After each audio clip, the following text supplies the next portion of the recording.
Game number 3. They've managed to jump as high as the Falcons, eye to eye. But can the Falcons soar even higher here in this match? Welcome to the Land Down Falcons. AP BREN on the blue side, SRG on the red.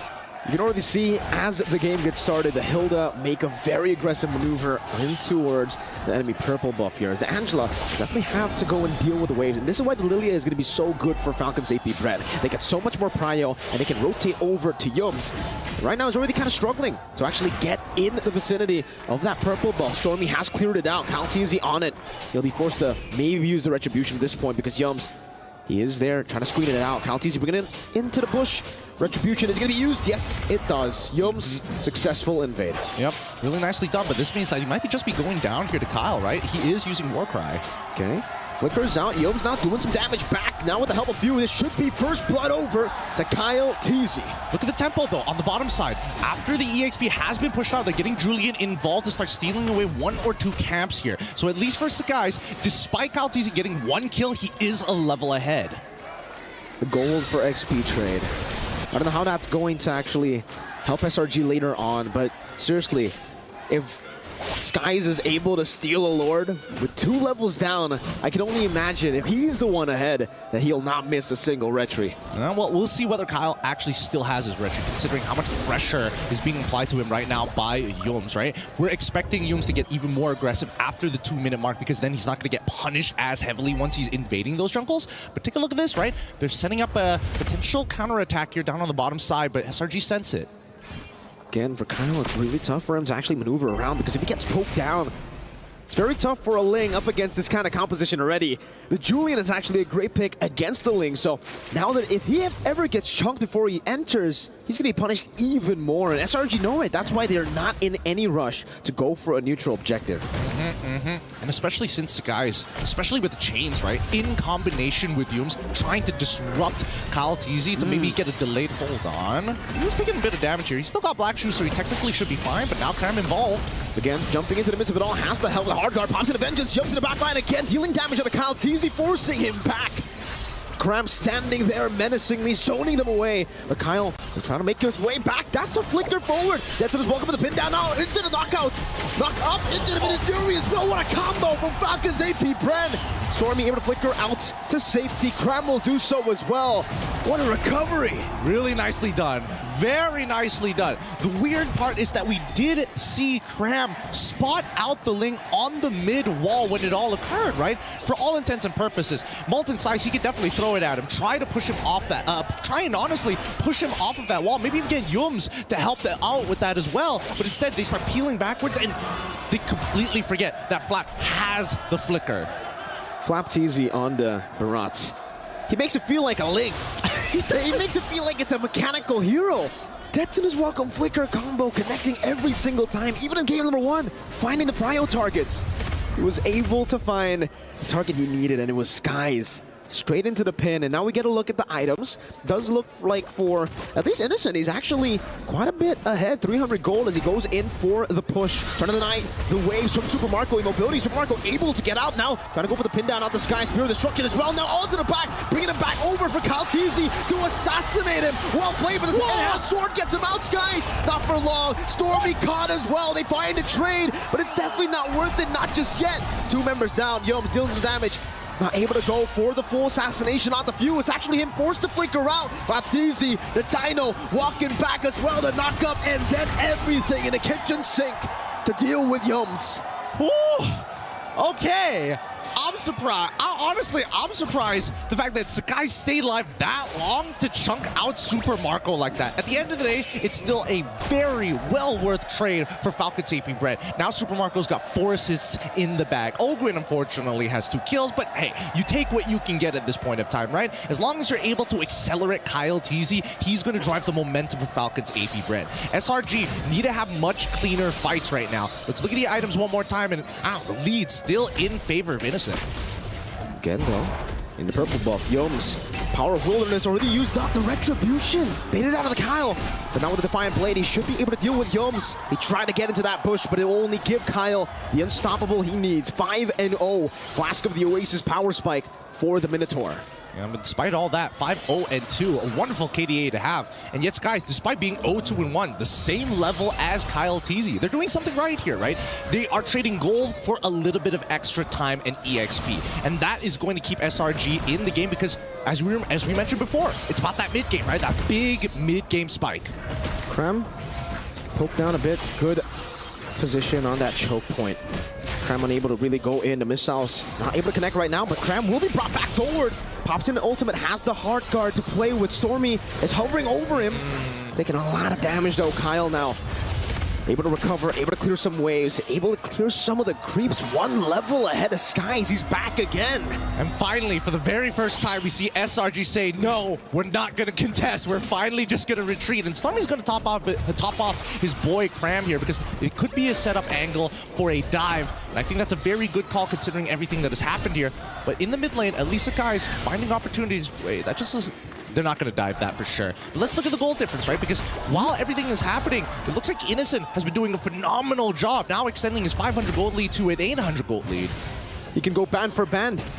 He can go M for M with Super Marco. I was not going to follow up you on that reference. I knew you were going to pull it out as well. Let's look at the items because now you can see that the 800 goals make only the slightest difference, right? It's Golden Staff already built on top of that DHS. But let's cut back to the supports because the Flask of Oasis is going to be a lot better than just Steel Paints. Gotta be careful though. Look at this. The Dynaman up top. Oh, one with a knock up, getting chunked down. It's a bit of damage. I think it was from the turret, Yums, and then a few basic attacks from Innocent too. Now walking up forward. BMI defensively again. Both teams really just looking for an angle to find an advantage.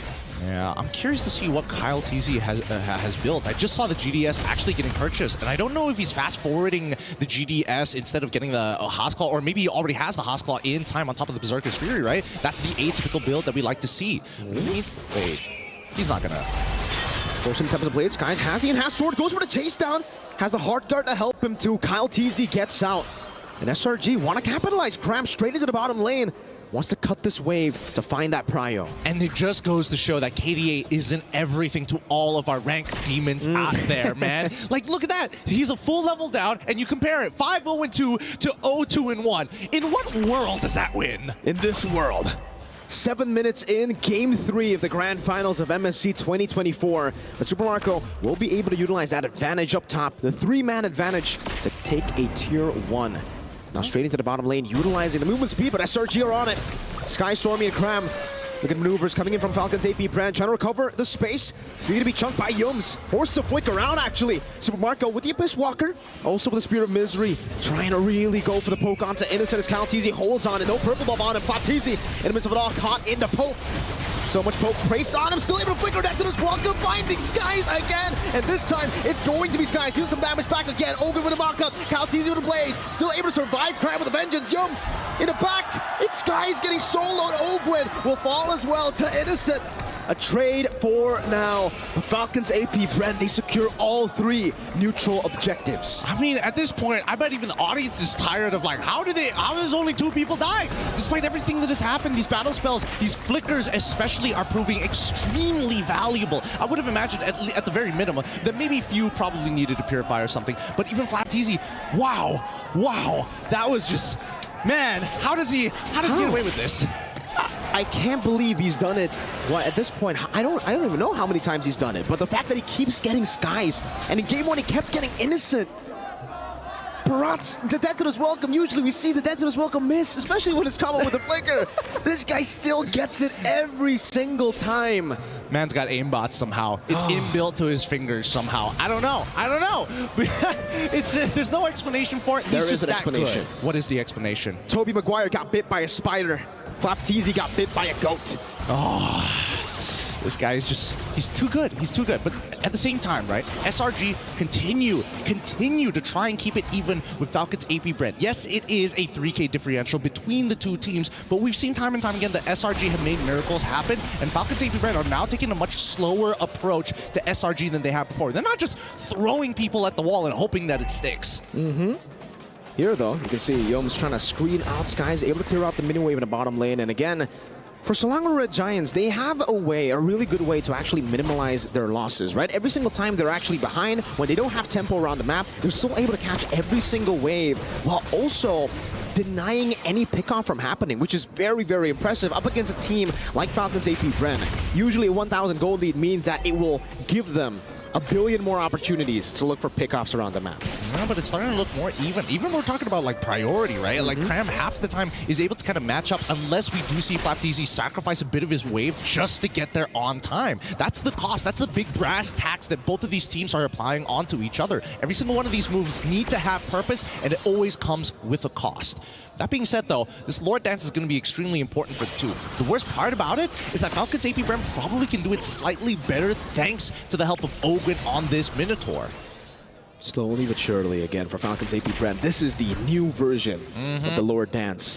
With the changes, it's all about the Lord. Do we call it a step? It's a tap dance, kind of back and forth a little bit, you know? It's a tango. Cha-cha. Yeah, it's a tango. It's much more of a tango than it used to be, than just sitting and doing the waltz, right? But at the end of the day, Minotaur is really, really good at... Ooh, almost catching him with the enhanced chain, but Kyle still able to utilize the Finch poise. He is low, though. He'll get the motivation roar. He'll get that sustain.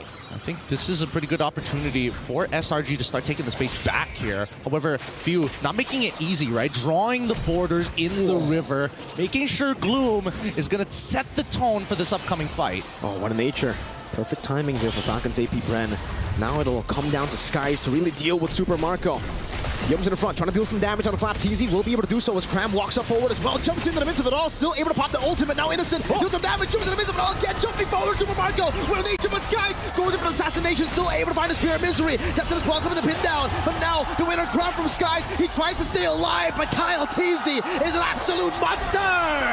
With 5-3 so far, Kyle, he's not going to die here, but look, 12-2, and SRG finally making a big mistake here. As we look at the replay, this looked like a great engage, and I think it was a good idea that even Yum's flickering forward to try and disrupt the backline, especially since Super Marco honestly was in a pretty dangerous position. Now they're in their base. Can they close it? Stormy trying his best to actually evade from it.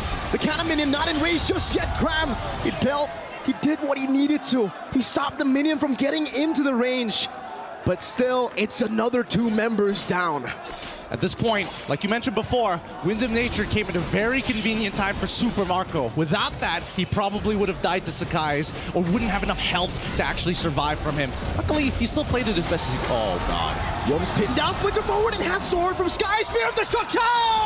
Super Marco with a chase forward to find a double! A statement piece by Falcons AP BREN with a double kill from Super Marco. But they gotta breathe for a moment. These chain deaths from SRG is supercharging Falcons AP BREN as they're pushing the momentum to the crystal. The base wide open, Super Marco will deal with him, but he'll go for Cram just first. Super Marco taking a hold of his out with the vengeance! And the turret shot takes him down. Cram against the world, now it's Stormy against the world. He'll still be able to survive. You chasing him down is a mistake! Falcons AP BREN, they still have a Lord to play with. Innocent in 4, Sakai's already back alive. Falcons AP BREN, did they mistime this, unfortunately? They did. They recover. Let's breathe for a moment here because we know that this whopping score might just mean nothing in just a little bit. So far, gold differential, a full 7K ahead. When we look at the items, the Winter Crowns have already been purchased since earlier, but now even more people have it with more invulnerability frames to work with. At this point, the question really is, SRG, how are you going to make this miracle happen again? Can somebody deal with this Daytona's welcome from FlapTZ? And more importantly, Few. Now that he has the Ice Queen's wand, it's very dangerous to walk up.